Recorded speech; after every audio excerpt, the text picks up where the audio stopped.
자, 여기까지는 다 동의를 하는 거예요. 여기까지는. 예, 뭐 유럽도 날씨가 따뜻해서 하느님이 도우셔가지고 날씨 따뜻하고 가스 가격 안 올라서 죽다 살아났고, 중국도 뭐 방역이고 나발이고 어찌 됐던 간에 일단은 사람들이 움직이게 됐고, 근데 문제는 그래서 좋긴 한데 중국이 리오프닝이 되면 중국은 이제 원자재나 이런 것들을 엄청 많이 쓰는 데니까 다시 인플레를 자극하는 거 아니냐, 이거잖아요. 어. 요게 이제 하나의 또 우려라면 우려죠. 일단 중국이 사실 제일 늦게 한 거죠. 리오프닝을 제일 늦게 하고 하다못해 이제 우리나라도 설 지나면 이제 마스크조차도 실내에서 벗는 걸로 가니까 실내에서 마스크 벗으면 이제 사실상은 이제 끝난 거죠. 끝난 거죠. 이제 코로나 시기는 이제 공식적으로 끝난다고 봐야 되는 거지. 그러면 이제 중국은 이제서야 그걸 시작을 했으니까 먼저 리오프닝 한 나라들이 있잖아요. 뭐 미국도 있고 영국도 있고 한국도 있고 이런 나라들이 어떻게 흘러갔는지를 보면 중국의 리오프닝이 어떤 영향을 줄 건지 일단 예측은 좀 가능하겠죠. 근데 보통 보면 뭐 우리도 마찬가지였습니다만 코로나 끝났다 하니까 제일 먼저 한 게 뭡니까? 사람들 만나가지고 외식하고 놀러가고 막 못했던 거 하자 그러지. 지금 뭐 레노버 노트북을 사자 아이패드를 사자 이건 아니었잖아요. 이게 뭐다? 재화보다는 서비스 쪽으로 눌려진 수요가 폭발을 하더라 라는 거고, 중국도 마찬가지일 거다. 중국은 사실 그 어떤 나라보다 매여 있었잖아요. 그 어떤 나라보다 짓눌려 있었기 때문에 그 봉쇄됐던 시기에도 온라인 쇼핑은 별로 안 죽었었거든요. 그러니까 이제 온라인으로 살 수 있는 재화들은 소비가 계속 이어왔었기 때문에 거기에 대한 그 보복 심리는 별로 없을 텐데, 당연히 이제 심지어 자기 아파트도 쉽게 못 들어가던 그런 극단적 봉쇄를 겪었던 중국인들은 아마 풀린다면 이제 서비스 쪽으로 가게 될 것이고, 중국에서 서비스가 늘어나는 게 전 세계 인플레를 자극할 일은 별로 없다.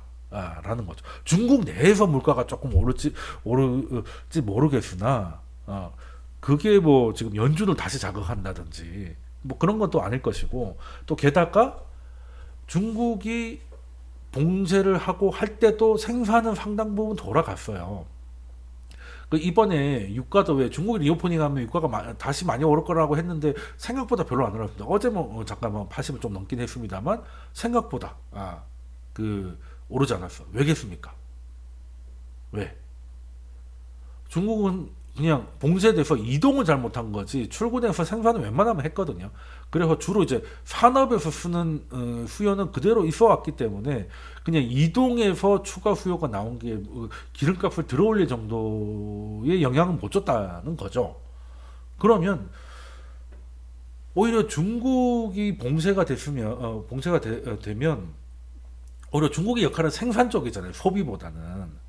그래서 생산은 웬만하면 했지만 그래도 없을 때보다는 좀 제한을 받았을 테니까.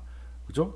그래서 중국이 완전히 이제 이 방역의 제한을 넘게 되면 오히려 생산은 더 잘 된다는 거죠. 그러니까 제 친구들이 이제 공장을 많이 하면 그때 한창 때는 뭐 보통 구별로 봉쇄를 하니까 그 직원들이 좀 많이 사는 구가 봉쇄되면 공장은 돌리겠지만 직원들이 출근을 못하니까 생산을 제대로 못했단 말이에요. 근데 이제 그런 일은 없을 거 아니야. 그러면 중국이 생산을 하게 되면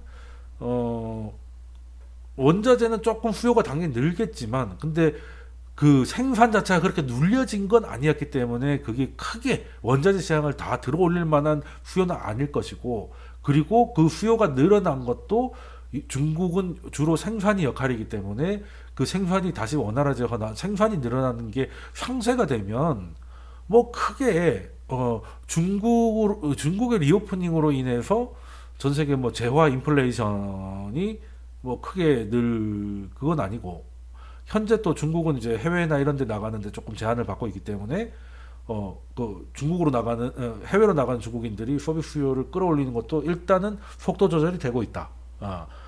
라는 것들을 생각할 수 있다는 거죠.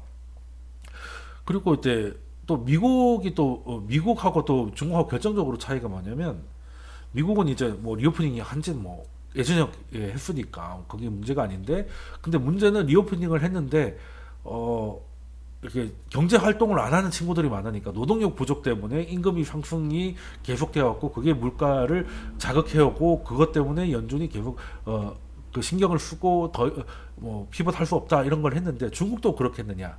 아, 근데 일단은 중국은 원래부터가 그러니까 미국은 코로나도 코로나지만 이 이민법 그 타이틀 42 뭐 이런 것 때문에 노동 공급 자체가 지금 그 구조적으로 조금 막혀 있거든요. 그래서 좀 올라가는 것이고.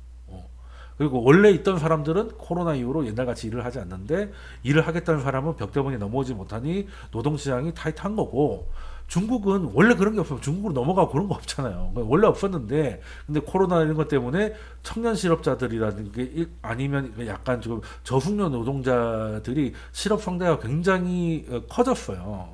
그래서 이제 그 청년 실업률만 놓고 보면 이 17% 정도 나오거든요.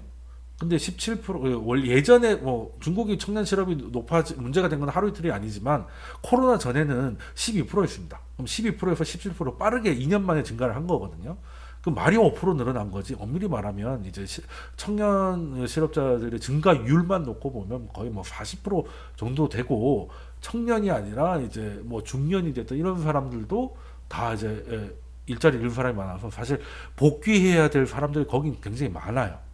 그래서 생산이 늘어나면 그러니까 그 생산 활동이 늘어나면 노동 공급이 부족해서 임금이 많이 올라갈 가능성은 근데 물론 중국 임금도 옛날보다 많이 오른 건 맞아요.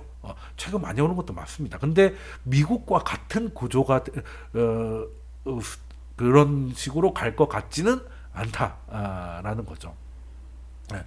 뭐 그런 생각은 일단은 뭐 기본적으로 해서 일단은 그 전국의 리오프닝은 뭐 인플레이션보다는 어찌되면 이제 그 우리 증시나 이런 데한테 좀 도움이 되지 않겠나. 그래서 최근에는 중국 쪽으로 자금이 많이 들어가고 있죠. 물론 또 이렇게 얘기한다고 지금 와가지고 뭐 중국을 사겠다라고 하기에는 최근 중국 많이 올랐습니다. 항생도 11월부터 많이 올랐죠.